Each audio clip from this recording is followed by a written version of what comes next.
That the agenda of this meeting be approved. Who's?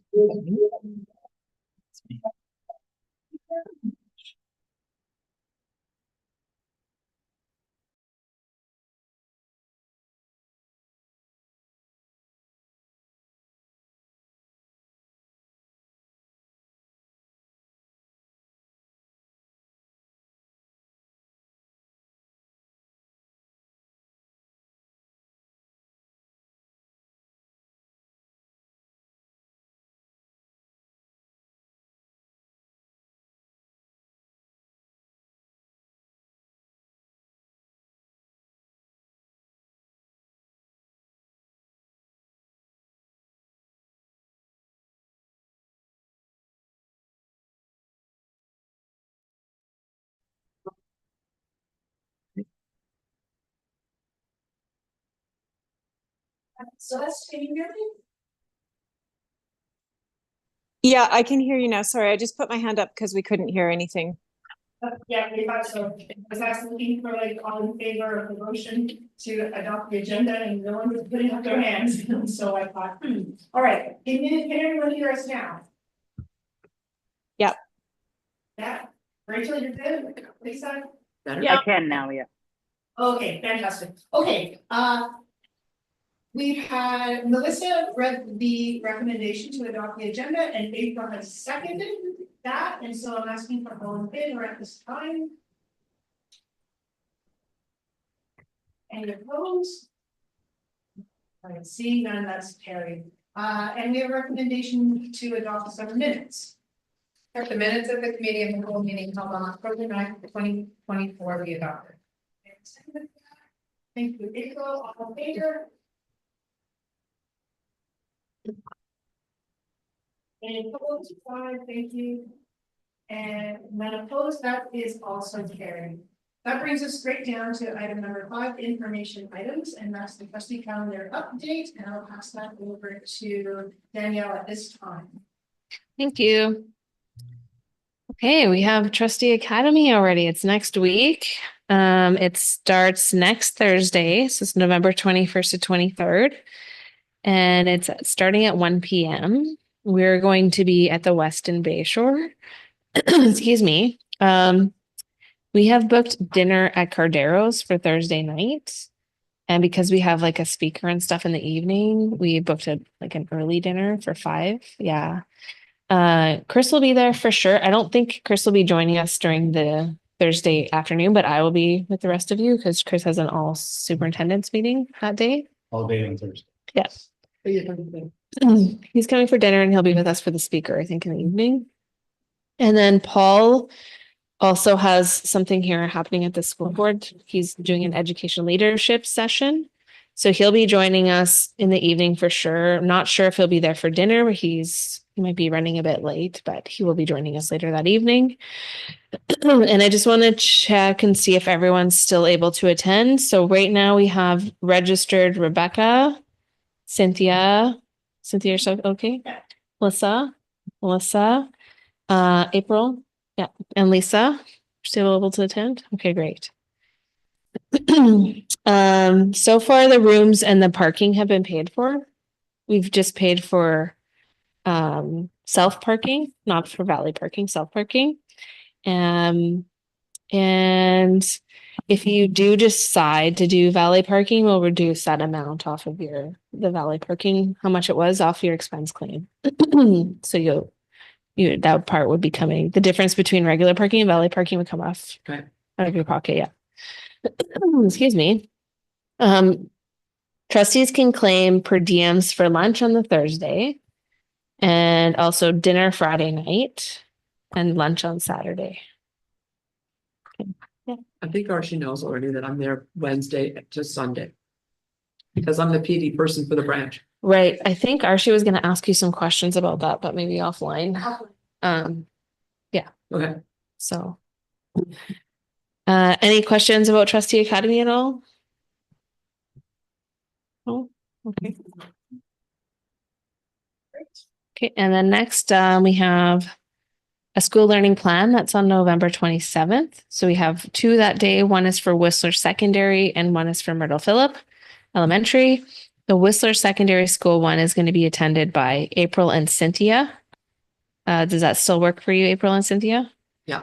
Okay, and then so I have Cynthia will be attending the recognition lunch at Whistler Secondary, and then Myrtle Phillip Community School will be attended also by April and Cynthia. Okay. And April, you're going to attend the recognition lunch at Okay. Myrtle Phillip. Yeah, you'll have to split up the lunches.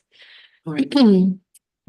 On December 2nd, there's an SD48 liaison meeting. Rebecca, our board chair, is a rep for that. And on December 3rd, we have agenda setting meeting. December 11th, this is our December board meeting. I just wanted to remind everybody that we're going to be having trustee elections for board chair and vice chair, as well as BCPC rep at the December board meeting. So there will be an item added to the committee of the whole agenda for that. And so if anybody is interested in running for those positions and you want to express your interest in that, you can do that there that day. On December 16th, there's a DPAC meeting, which Lest is a representative for, and that will be on Zoom. And December 18th, we have a board education session planned, and that topic is school budget workbooks. And I just wanted to see if everybody is able to attend that day. December 18th. So April, yes. Cynthia? As long as it gets in my calendar. Lisa, does that work for you? Hopefully, I just have to ask for a fortnight move. And that's gonna The- be here. The problem is that our fortnights, that for that pay period, our fortnight, like the board meeting day and the 18th are within a single pay period, so we couldn't, you'd have to use your fortnight for one or the other. And I've already allocated mine to December 11th. Okay, so you can't make that one, Celeste? Okay.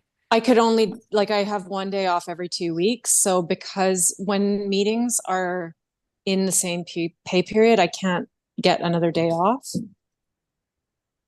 So I had it that we had like school. I had it that I needed to book off the 27th of Okay. November. And now I'm seeing I didn't need to. And then I've booked off the 11th. Yeah, I think we talked about that at the last board meeting, but I think you weren't there then. Oh, okay.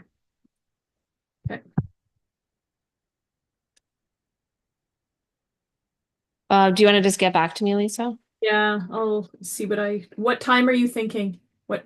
We haven't booked a time, so if anybody has a preference in time, Like, could it be an evening thing for these times last, if that worked? that would be up to the whole board to decide if that's what I do. Okay. Oh, Celeste, you're muted. Yeah, were you acknowledging me, Cynthia? I just couldn't quite hear that. Yeah, I think that definitely if things are in the after work hours, like after 4 p.m. even, it would make it more accessible for all board members to attend.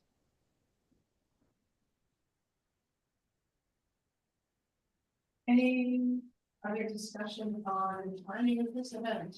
Just starting a session. Does that work for you, the day or? Okay.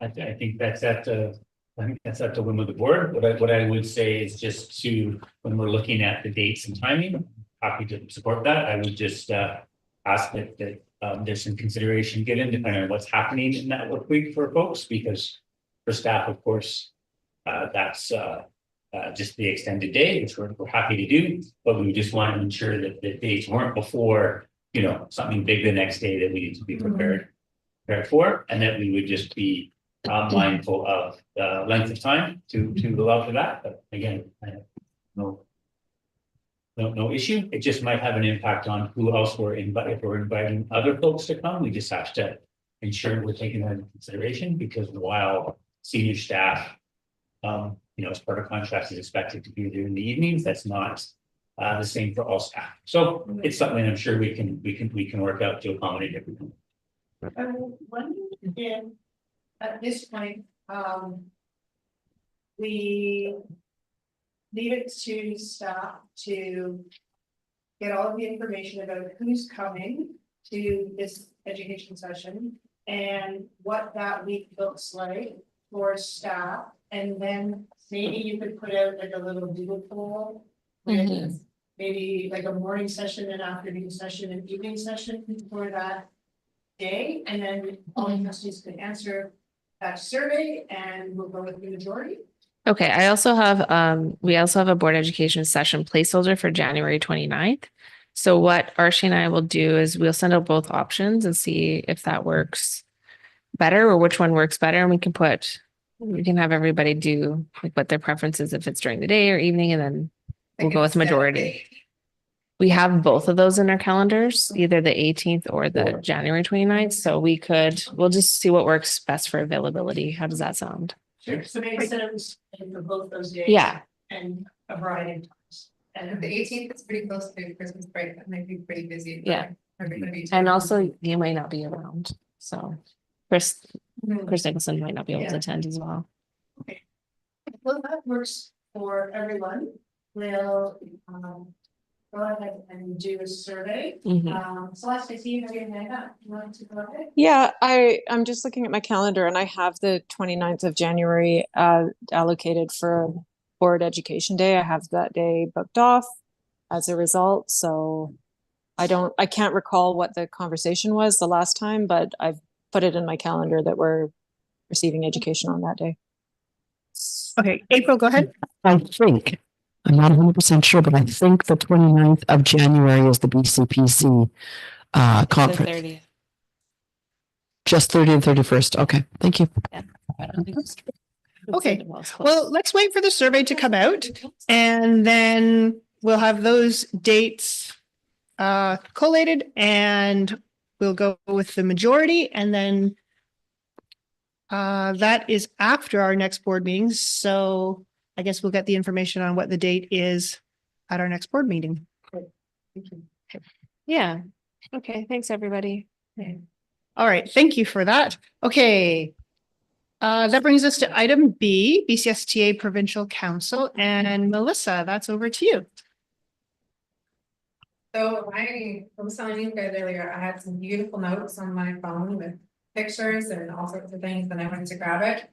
And all of my notes on my phone are deleted from 2016. So I'm a little bit winging it. Provincial Council, I don't know where the dates are, do that.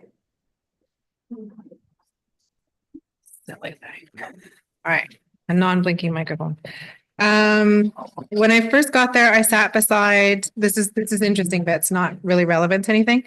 But I sat beside the woman who is in Haida Gwaii, and her new superintendent is Lisa McCullough. So that was kind of cool. And then the second person I spoke to was from SD 78, Calhoun. So it was just a funny sort of night, really interesting women. Night one, there was a lot of a presentation on climate impacts and what our districts are doing to eliminate the impacts that we're having negatively on our Earth. It was a really good, impactful presentation that was given. There was a couple of questions that we were asked to bring back to our board via polls. The first one being, what supports do you need to fulfill your governance role in the area of climate change? And then we would have a little discussion about that. And what impacts of climate change are you experiencing in your school districts, and what challenges are you facing in managing these changes? And then the third one was, what current best practices are you employing in your school district in addressing climate change? So I have to admit, when these first came out, I was like, I had all of these thoughts, but a lot of it was a lot of the discussion was things that we are already doing. And that I think we can also be doing better with with everything that we do towards climate change. So it's always good to see where the good things are and where you can do more. And then day 2 was more speaking of sustainable schools and climate change. There was some shocking statistics about the cost of bringing schools up to the minimum standards of sustainability. I knew that it was big, but I didn't realize that it was that big and how little the government actually puts forward to it. So a lot is put on the schools. And then there was a big discussion about the motion 9 report, non-voting student delegates at BCA STA's AGM. We had voted on this in April at AGM, and it was brought up again because there was a lot of information that was given forth to us from BCSTA. It seems to me that the boards are quite divided. I think there needs to be more conversation and clarification before any decisions can be made. And this was another thing that was asked to be brought back to our boards, to have this discussion of what it would look like if we were to have non-voting student delegates who were sitting on our board and attending AGM and possibly Academy. It's not something that's new to Canada. It's been in other provinces as early as 1977, but there is a lot of questions that come with it, and they did a really good job. If you go on to the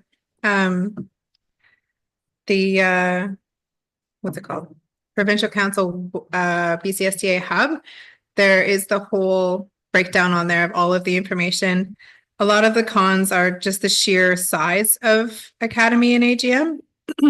And where would we have a place that's big enough that can host us plus students plus chaperones? Hotel rooms, the cost of transportation, would it eliminate a trustee being able to go to these events in order to afford to put a student through?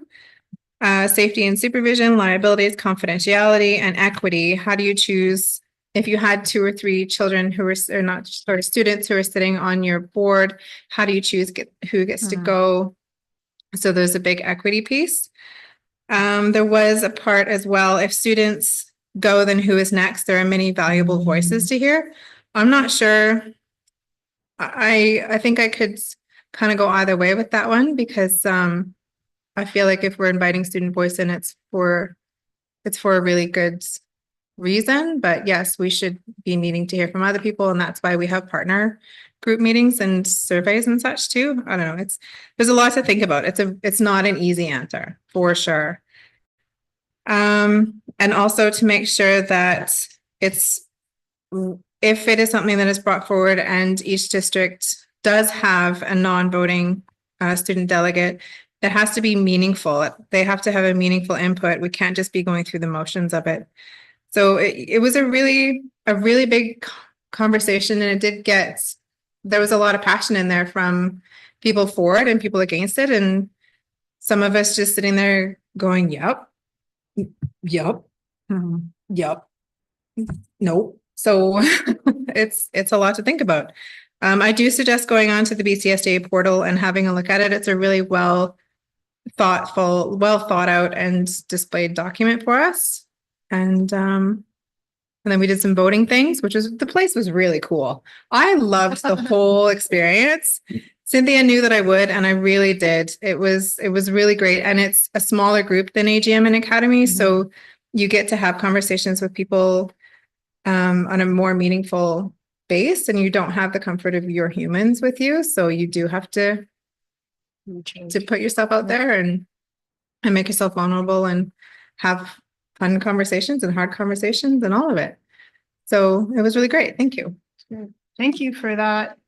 Melissa, it's terrific. I'm glad you were able to attend. It is a really interesting opportunity to see advocacy in work, in progress. Like it's actually happening. You really see that the people who are on the executive of the BCSTA are doing this incredible advocacy work on our behalfs. Now, did they want our board to get back on the issue of the student representatives at AGM? And they're probably going to ask you about it. So they want us to to come forward, having already had this discussion, but not necessarily with any sort of solution or answer, just we had a meaningful discussion, All right, so do we need to do any more follow-up work on that right now? not with BCSTA. Okay, it's just in our group. Yes, All right, so. Maybe a future agenda. might be a Yeah, future agenda. I'd say, I don't think we have Yeah. time to do that at this meeting, but maybe we could put that on our agenda for December.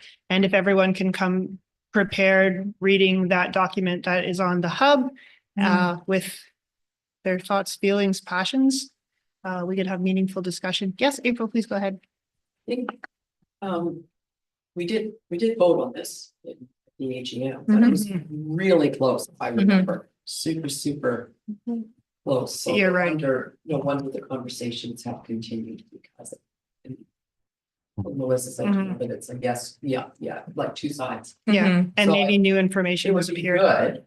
I think when we were there as board at the AGM, we were unified in what we were thinking at the time of student representation, but it might be good to have. I know, I've heard you say it's gonna be an agenda, item, but to have so that we know what all the board, because not everybody was at the AGM, it would be good to have that conversation. Okay, all right, well, let's look forward to that at our next board meeting. And like I said, if everyone can take a look at that information on the hub and come prepared with your thoughts, well, we can have a fruitful discussion then. All right, anything from anyone online?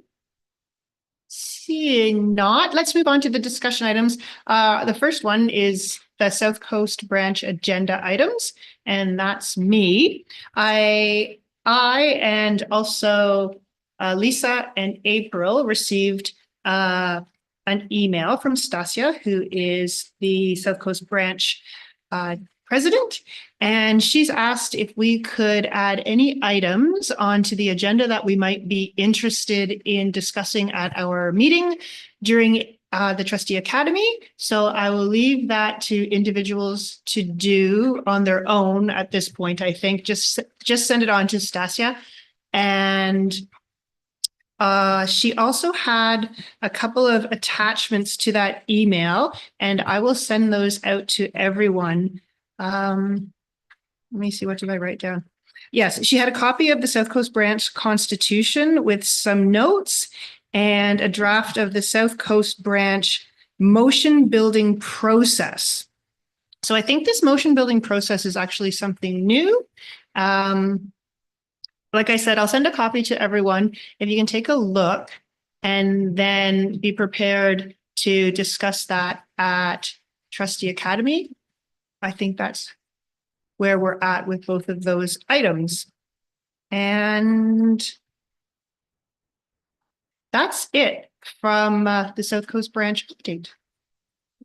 Any questions or comments? Okay, seeing none, let's move on to item B, and this is the Career Life Education, Career Life Connections, and that's Superintendent Nicholson. Hey, thank you. Celeste, I'm wondering before I provide the update, did you want to open it in? Because I want to recognize it was your item that you wanted to bring to this meeting. Yeah, no, thanks so much, Chris. We, as the public will know, trustees attend school learning plans at schools across the district. And so we had the pleasure of attending in Squamish, myself and Cynthia, the middle school and the high school HSS. And so lots of really wonderful discussion. It's always such a privilege to be able to be in the schools and just hearing more about where CLE, CLC is at, and wanting the board to be fully informed, but also for the benefit of the public to hear more from you on that, Chris. So if you wouldn't mind, I'm just really happy to listen. Thank you. Certainly. So just for the public and reminder to the board that it was when CLC first came into being by the Ministry of Education as a new course, districts were free to implement it the way that they saw fit. And then we did a 3-year pilot at the, and again, this is for the grad program. I should actually speak to that first of all, but CLE, CLC, Career Life Education is Career Life Connections. are the umbrella terms for the curriculum. And through K through 9, the course outcomes and learning standards are woven throughout curriculum. So it actually starts in kindergarten. And career life education, CLE, is woven throughout. It's when we hit the grad program, which is grades 10 through 12, that CLE and career life connections come into being. And those are two credit courses in grade 10 and 11. And it's up to districts to determine how they want to offer that. And the grade 12 course is a 4 credit course for grade 12. So we had a pilot where we had multi-age classes in the grad program being taught by almost all teachers on almost a weekly basis. We continually receive feedback from kids, from teachers, that doing it that way was not meeting their needs. It was difficult for students to feel engaged, for teachers to be engaged, and recognize the importance of the standards in those programs. So we took the feedback, and at the end of the 21-22 school year, we moved into programming for a dedicated classes at the grade 10 through 12 level. And we first shared this out, and folks can go back and take a look at the beginning of the 22-23 school year in the year ahead. That's when we officially kicked off the changes to the program, where we had specific classes. So in the timetable for CLE, CLC in the grad program, with the understanding that we wanted to ensure that we still had that attuned adult. So we have a looping program where teachers that would have their grade 10s in grade 10s would carry on with them in their grade 11 and the grade 12 year, because what was recognized was that importance to have consistency with your teacher and your small cohort through the grad program years. So at the end of the 22-23 school year and the year in review, we provided an update, and we were happy to report that that was received very well by the kids and teachers. You will also find reference to the change in the 21-22 vessel report, and we've continued with that way of programming for those courses. And again, we're seeing much more engagement and opportunity. The teachers are doing a wonderful job. So we have a dedicated group of teachers teaching the courses now, and they've just been doing a wonderful job in working with their colleagues and community contacts to ensure that we're bringing in community partners.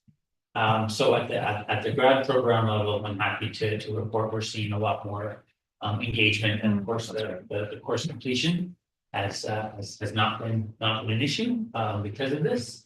And now at the K to 9 level, because it's integrated within the school programming, it has different flavors. If you're a K to 7 school, or at Don Ross, for example, the middle school, they have a advisory block or tag, or all these different acronyms for really that time to come together in a small group to both support the work of CLE, CLE, but also provide that time to be together in community. So I believe we'll talk about learning plans later, I know, but I know that I understand that at the Don Ross learning plan, the administration was speaking to some of the tweaks they're doing to their advisory program. And they've been looking at whether to keep it multi-grade or not. So I look forward to those updates a little bit later. And I think what I'm most proud of, and I'll say this again about our teachers, is that ability to pivot when it's necessary, and for the board as well to support those changes when we recognize that sometimes we try things and they don't always meet the needs of our kids or our teachers, and you want to ensure that we're doing so. So I would just say for folks going through those changes, really appreciate their feedback. And I think it's about what I've got to say, because it really hasn't come up at the secondary level since we've made those changes. Chris, thank you very much for that update. And I saw April, your hand is up, so please go ahead. Okay. Thank you so much, Chris, for the report and the clarity. But what's happening for me is, since I've been a school board trustee, I have been trying desperately, especially given all my years of services in different roles in education, to determine what is playing with the trains and what is operations and what is governance.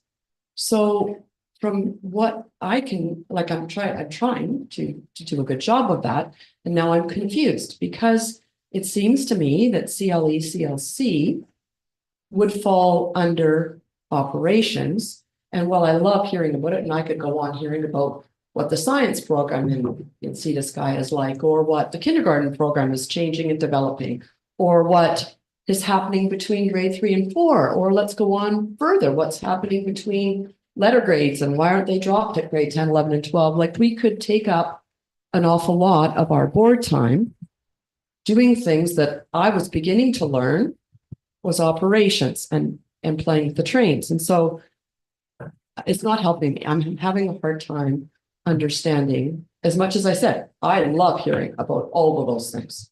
And I could be here all day learning about all those things and hearing about all those things. But I guess my question is, why is CLE, CLC, which is part of the curriculum, singled out for clarification when the kindergarten program isn't? I can answer that, or I could leave it to the trustee. I see Celeste's hand is up. Celeste, why don't you go ahead, and then we'll have all of the trustees maybe speak, and then we can address the issue all at one time. Yeah, for sure. Chris, you might echo what I would have to say is just that we're not making decisions about operations, but we do have the ability, and we ought to be asking questions about what is happening within operations. And we ought to, in these roles, have a good understanding of what's happening in operations.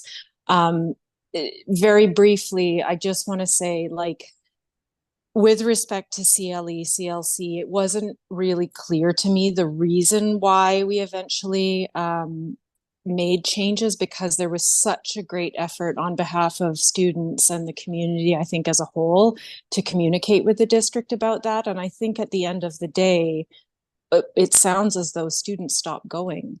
And so, you know, my question is, what did we learn about listening to our stakeholders through that, if that is the case? And what can the organization do differently moving forward to ensure that we are truly listening to, whether it's student voice or, you know, DPAC or whatever it is? That was such a contentious issue. And it was a surprise to me to learn that the attendance rates were very low, and that was maybe a driving factor. So I'll just speak to that, because I do feel that the minutes will show in the 2022-23 school year, when we did the year ahead and spoke with trustees at length about the rationale for the change, and I didn't check attendance to see who was or wasn't there. So I will just say I feel that staff actually did do due diligence to explain to the board the need for the change. That said, I don't think there's anything wrong with it's been a couple of years with if there's any confusion on a trustee point of view in terms of was there a change and when was it, for us to remind folks of that, because I think clear communication is really important. But again, I'll take the opportunity at this open committee meeting to state that I feel the record will show that we did provide that feedback to the board at the time in terms of the need for change. Because we absolutely heard about non-engagement of students, including non-attendance. We had lots of students who needed a lot of help in catching up to ensure that they got their graduation. And the organization recognized that the bold way of trying to provide service to all kids by including all teachers, we just weren't getting the results that we know we needed, and so we determined it was right to make the change. It wasn't about the district or staff or the board being right. It was how can we better serve the needs of our students and our staff. And again, I'm very proud that the organization recognized the need for that change. Work with teachers, work with their unions, work with parents and kids, and listen to them to make the change. Yeah, if I can jump in, I think the way I see this is to April's point about the division between governance and operations, and then taking into consideration Celeste's request to have this information brought forward. This is one side I'd like to speak to it. I think it's okay for us as trustees to ask staff to bring forward information about a particular aspect of what's occurring within the district. And then we can take that information, keep that information in our heads and understand what's happening. And then if there's a situation where a policy needs to be adjusted, or there's a governance aspect that needs to be attended to, then we have that background information to use. And so I think that's the difference between it being a governance and an operations item, if that is clear and correct. And then to Chris's point, I do recall CLC and CLE being discussed in Festival Update and in the year ahead and the year in review documents. And so there has been discussion about that. And so again, that just is an example of how the operations of the district are being provided to us as governors of a system as an information item that we can then use to make policy decisions. So we've got all of this information right now from those past documents, and now an update brought to us today. So maybe philosophically, something happens and we have to make another adjustment to CLC, CLE. Now we have that information again, a larger body of information to make a better governance decision should we need to adjust policy.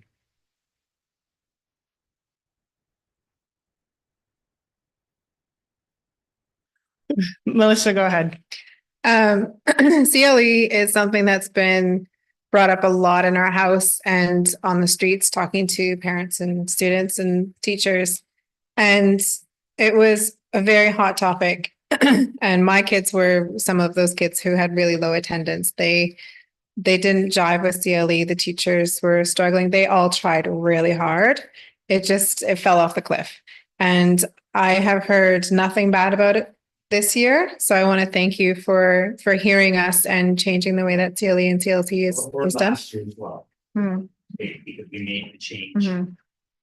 This is not the first year. Oh, this is the first year that I'm hearing about it. So I was still hearing negative things last year, but this year it seems maybe the teachers changed. Okay, that's what it is. Yeah. And That's nothing against previous teachers. Other things, conversations about staff or other things.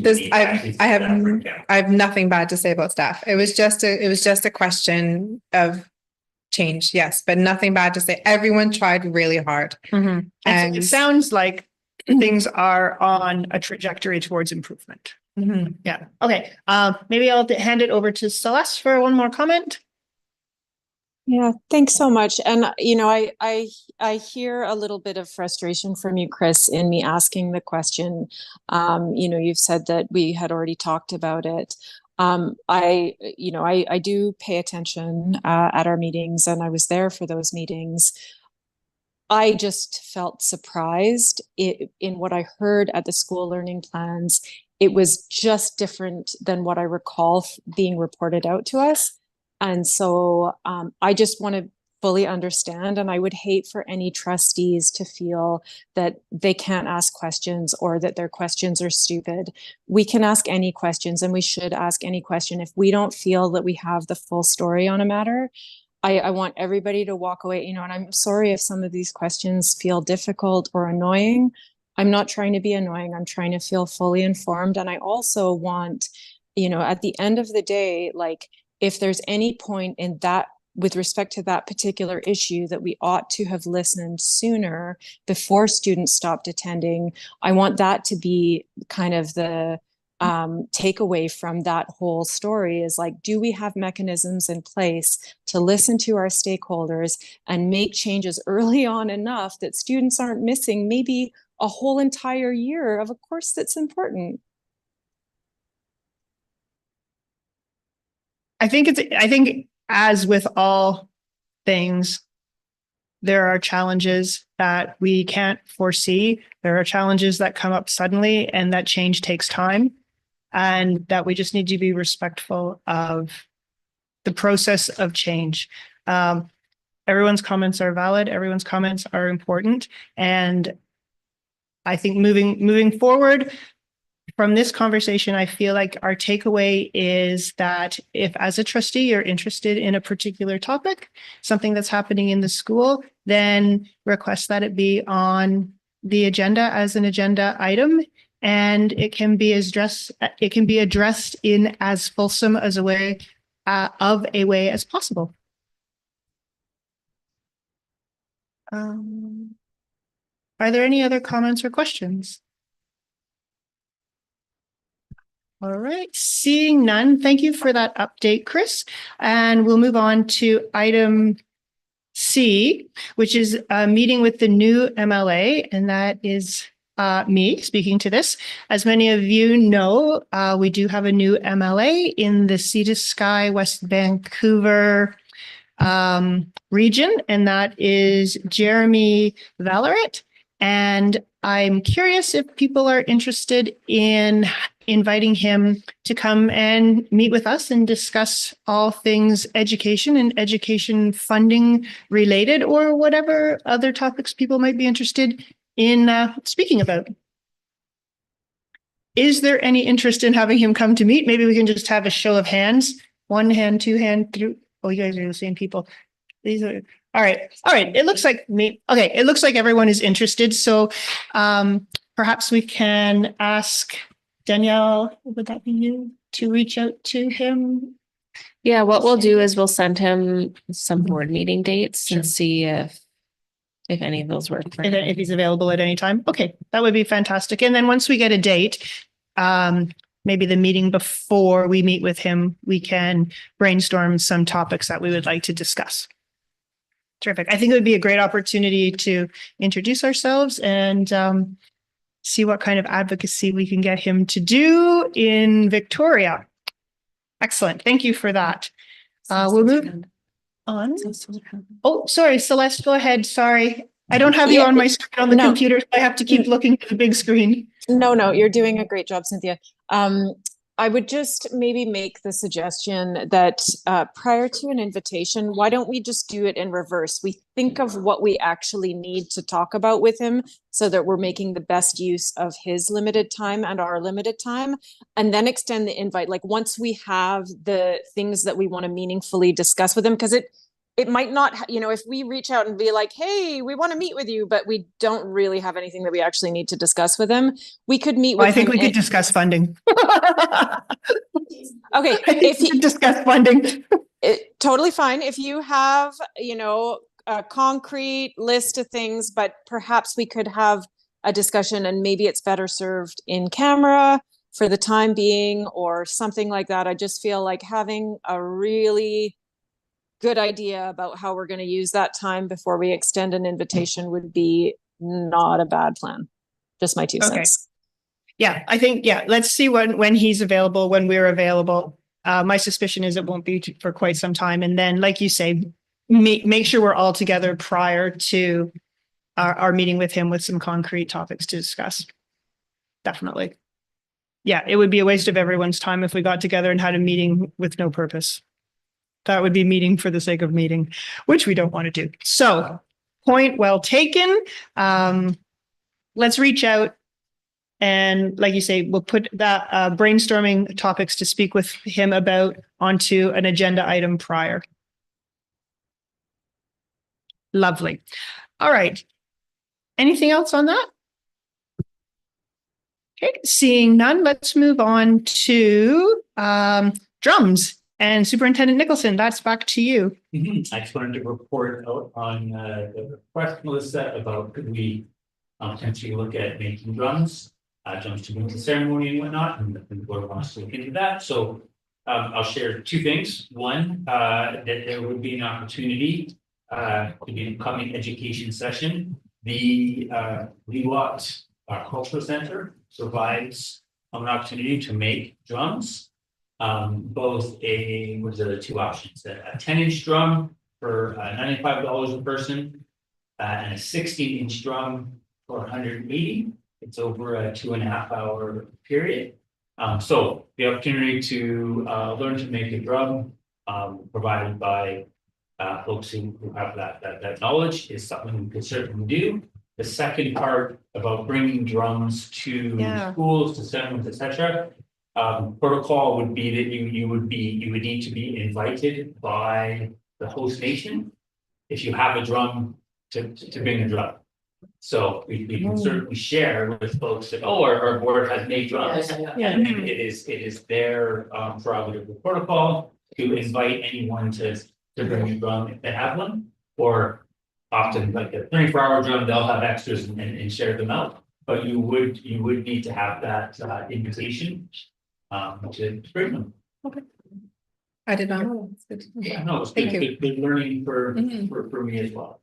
That said, if we do it at the cultural center, because that is shared territory with the Lower Statley and Squamish peoples, that helps us ensure that we have those, and that the board would love the invitation to bring drums that they've made. Should that be something the board would like to consider?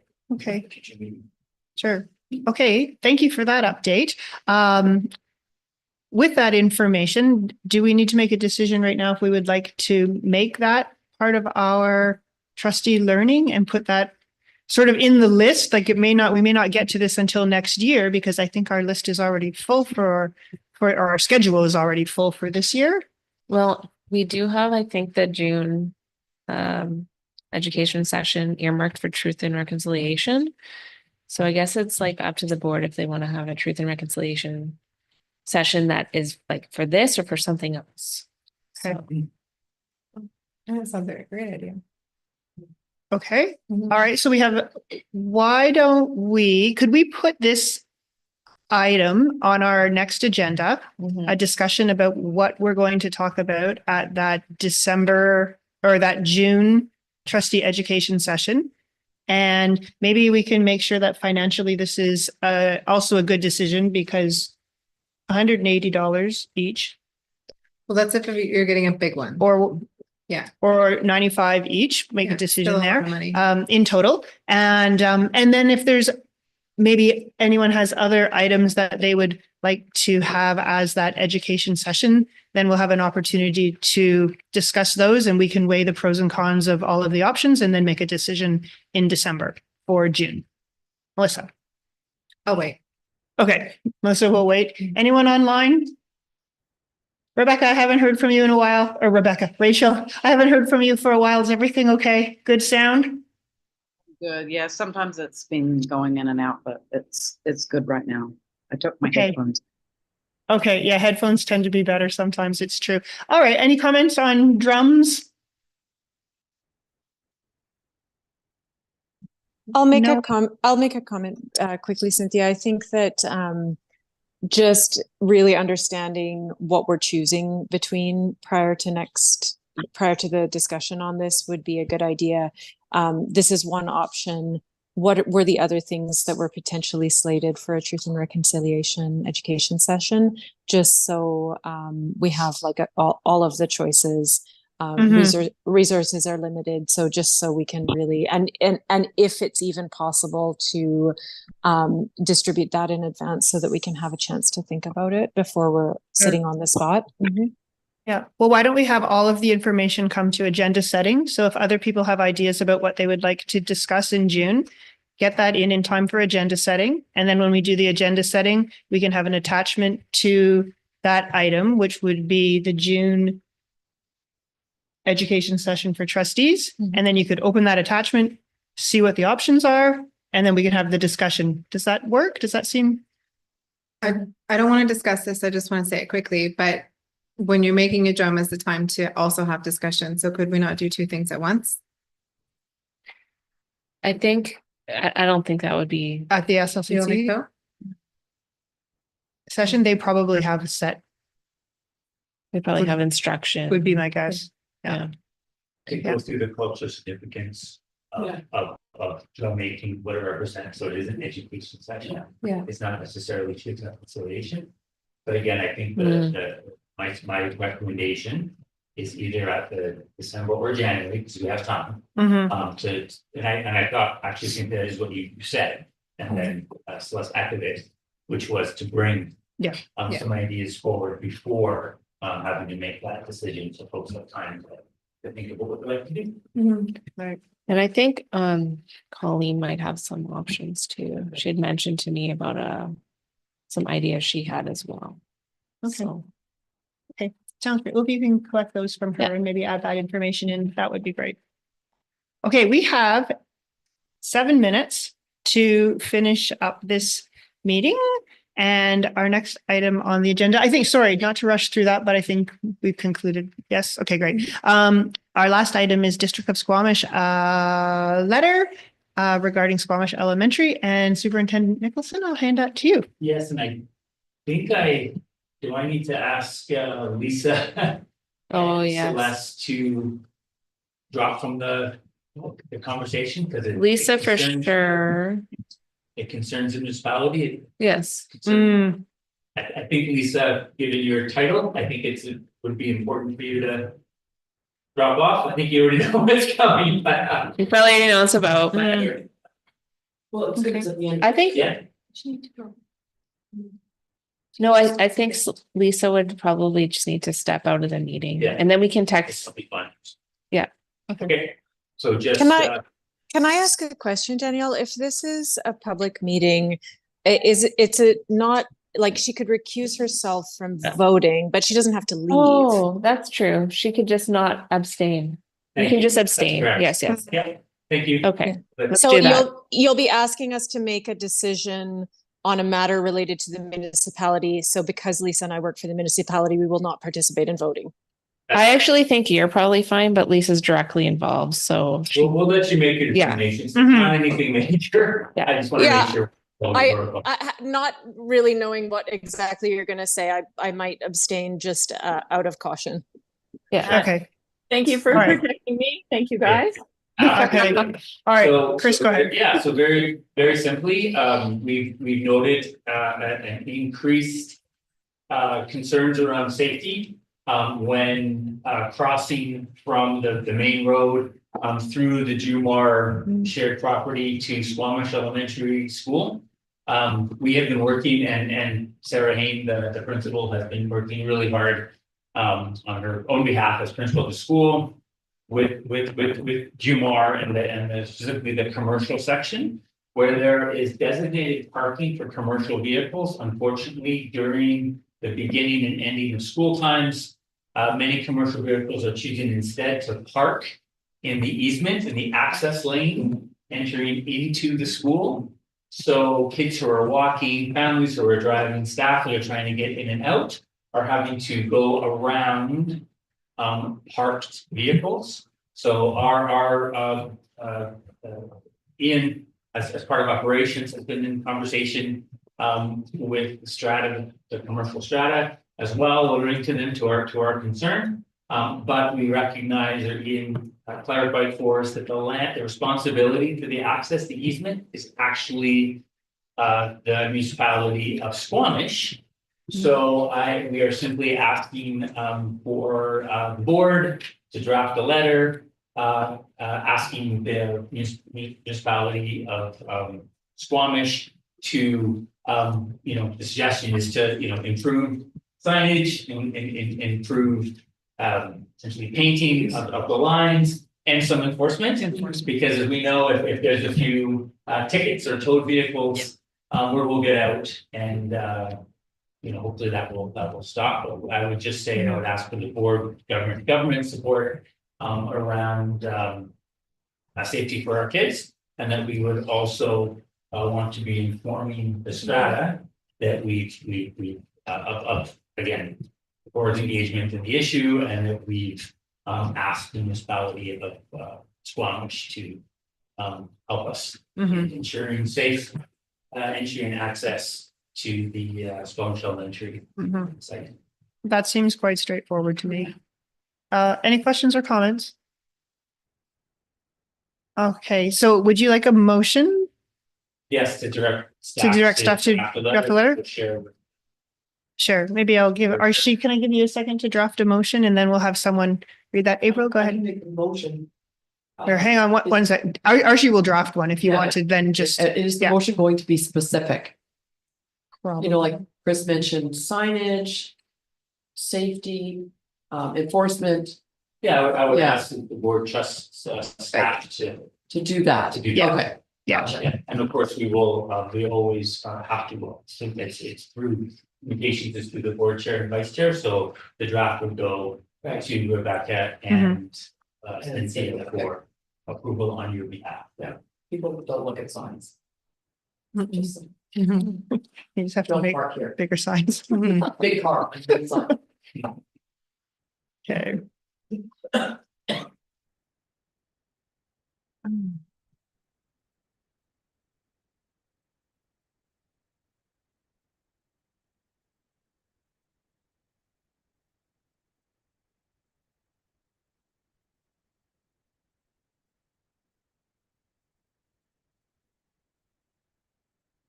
Has bylaw been able to help with all of this?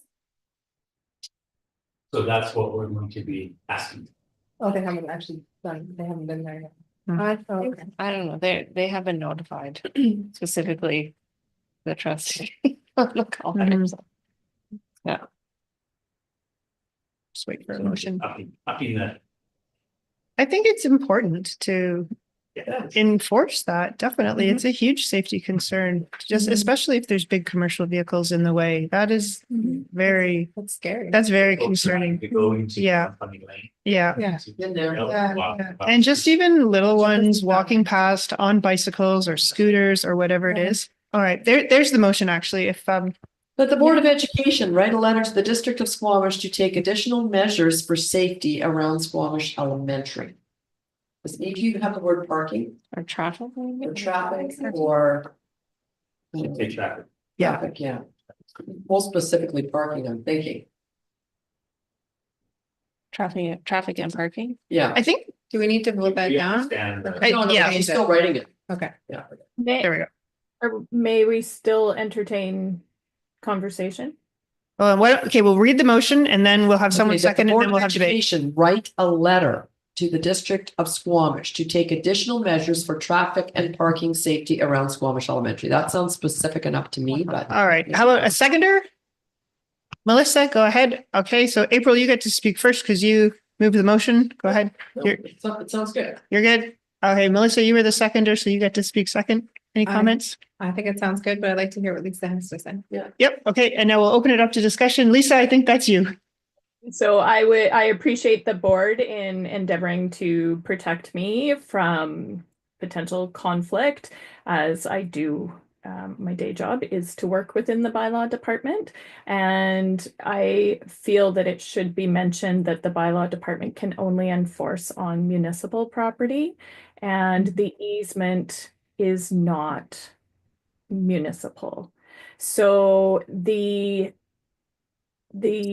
concern is when the people are parking in that easement allowance, the enforcement has to be throughout other means. So the bylaw department definitely are engaged in working on it. So I want to make sure that all bridges between all parties, I just wanted to make sure your question was addressed, Melissa, because it is very important. And it has been put through some channels from the original complaint. So I just want to assure everybody that the district is good. So I appreciate that. It's interesting that I was given different information from the mayor's office when Ian did this. So thank you for. and that was my Hmm. understanding, is that the easement is Jumars. So Who's Juma?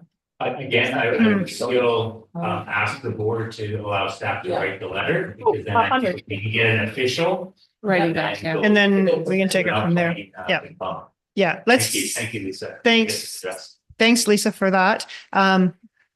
Any other comments? All right, well, let's vote on the motion. All in favor of the motion to write the letter? 1, 2. We're the same 2, 3, I'll be 4. All right, 4 in favor, opposed? None opposed and abstaining? No, 2 abstentions. Okay, there we have it. That motion is passed. All right, that brings us to action items, of which there are none. And that brings us to questions of clarification from the public.